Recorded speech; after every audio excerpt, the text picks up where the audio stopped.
Olá, galera. Sou o professor Silvio Freitas e hoje a gente vai continuar com a solução da aula passada, da questão da aula passada, que eu pedi para você calcular a tangente de 240 graus. Bom, e aí, qual é a ideia? Mais uma vez, o primeiro passo é localizar em qual quadrante está o 240 graus. Isso é tarefa bem fácil.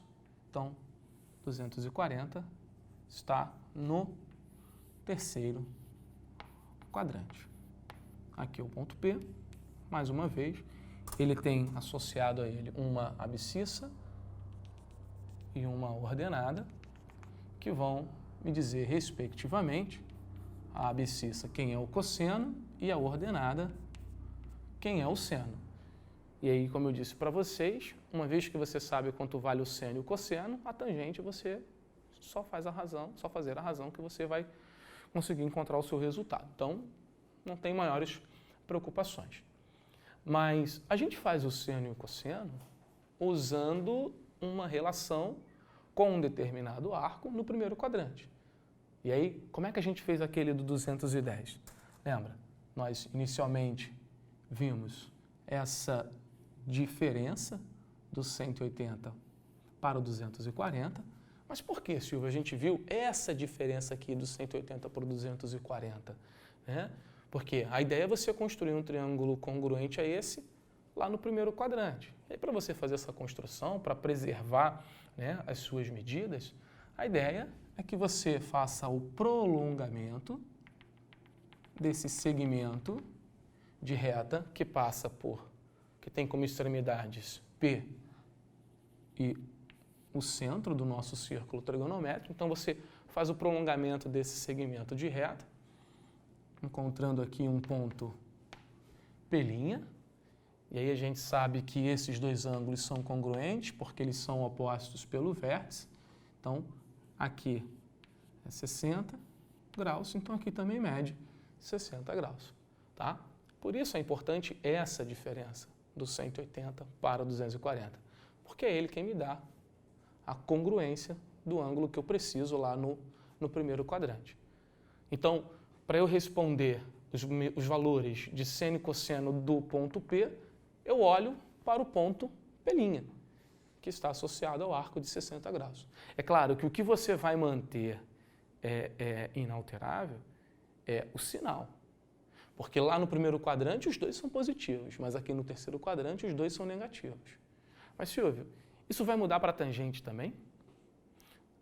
Lembra que a tangente, de novo, é seno sobre cosseno. Aqui você vai dividir dois números negativos. O que vai ser a tangente desse arco de 240 graus? Acompanha comigo. Vai ser o valor do seno de 240, ou seja, o y de P, dividido pelo cosseno, que é o x de P. E o interessante, como nós já falamos, é que esses dois valores são negativos. Ó, y de P é menor do que zero e o x de P, ele também é menor do que zero. Ou seja, os dois valores são negativos. E quando você divide dois números negativos, o resultado é um número positivo. Isso quer dizer que a tangente de 240, ela é positiva. Então, ela vai ser idêntica à tangente de 60 graus. Então, respondendo ao nosso item, a tangente de 240 é igual à tangente de 60 graus. Você vai pedir, mais uma vez, ajuda aquela sua tabela de razões trigonométricas, e a tangente de 60 mede raiz de 3. Esse é o resultado da tangente de 240 graus. Ok? Então, pessoal, vamos ao nosso próximo item. Item D está pedindo para a gente calcular o seno de menos 30 graus. E, Silvio, mudou agora, o ângulo é negativo. Calma, não se assuste. Só mudou o sentido que você vai girar no seu círculo trigonométrico. Agora a gente vai girar no sentido horário. Então, o primeiro passo dessa história é, de novo, localizar. Onde está o 30 graus negativo? Bom, ele está no quarto quadrante. Por que no quarto quadrante? É só você recordar que cada quadrante tem uma variação de 90 graus. Agora eu estou girando no sentido horário, então é 0, 90 graus no sentido negativo, 180 no sentido negativo e assim sucessivamente. Tá? Então, a partir da origem do nosso círculo trigonométrico até o ponto P, com um deslocamento de 30 graus no sentido negativo. Tá bom? Então tá. E agora, Silvio, o que eu preciso fazer para calcular o seno e o cosseno desse arco, né? Desse ponto P? Você precisa descobrir a abscissa e a ordenada desse ponto, usando como referência um triângulo congruente a esse no primeiro quadrante. Então, qual é a ideia? É só pegar esse triângulo e fazer uma reflexão dele em relação ao eixo X, e encontrar a correspondência com um arco no primeiro quadrante. E aí fica fácil, né? Como se você pegasse, veja, esse ponto P e pudesse girar esse triângulo até lá em cima, preservando todas as suas medidas. Então, o que você vai encontrar é um ponto P', tá?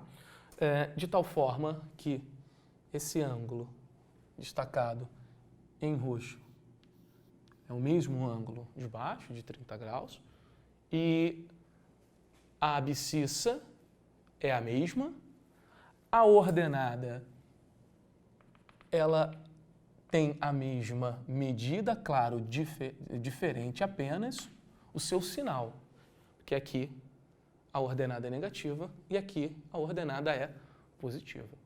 Então, você chega à conclusão de que o seno de 30 graus no sentido negativo tem o oposto, tem o mesmo valor que menos o seno de 30 graus no sentido positivo. Seno negativo e seno positivo. E o cosseno deles tem a mesma medida, porque trata-se da mesma abscissa. Então, cosseno de menos 30 é igual ao cosseno de 30 graus. E aí, respondendo ao nosso item, seno de menos 30 é igual a menos o seno de 30 graus, que é igual a menos 1/2. E aí fica resolvido o nosso item. Então, pessoal, nosso próximo item é para calcular a secante de 1.500 graus. Aí você vai falar, Silvio, já sei, o primeiro passo é pegar 1.500 graus e localizar ele no nosso círculo trigonométrico. Sim. Poxa, mas 1.500, Silvio, é mais do que 360. É mais do que uma volta. E aí, como é que eu vou fazer? Vou ficar dando volta? Não, né? Você já sabe encontrar o ângulo, o arco, congruente a ele na primeira volta. É só pegar o 1.500, dividir por 360 para ver quantas voltas completas nós temos ali e olhar para o resto da divisão. Então, 1.500 dividido por 360 vai dar 4 voltas completas. 4 vezes 360 é 1.440. E aí você olha para o resto da divisão. É ele que te dá a congruência. Então, quando ele pediu lá em cima a secante de 1.500, é a mesma coisa que pedir a secante de 60 graus. Poxa, Silvio, mas secante de 60? O que é secante? Lembra? Secante é o inverso do cosseno. Então, o que você tem aqui é calcular o inverso do cosseno de 60 graus. E você sabe quanto é o cosseno de 60. Tá? O cosseno de 60 é meio. Então, isso aqui é o inverso de meio. Divisão de frações, conserva-se a primeira, multiplica pelo inverso da segunda, resultado 2.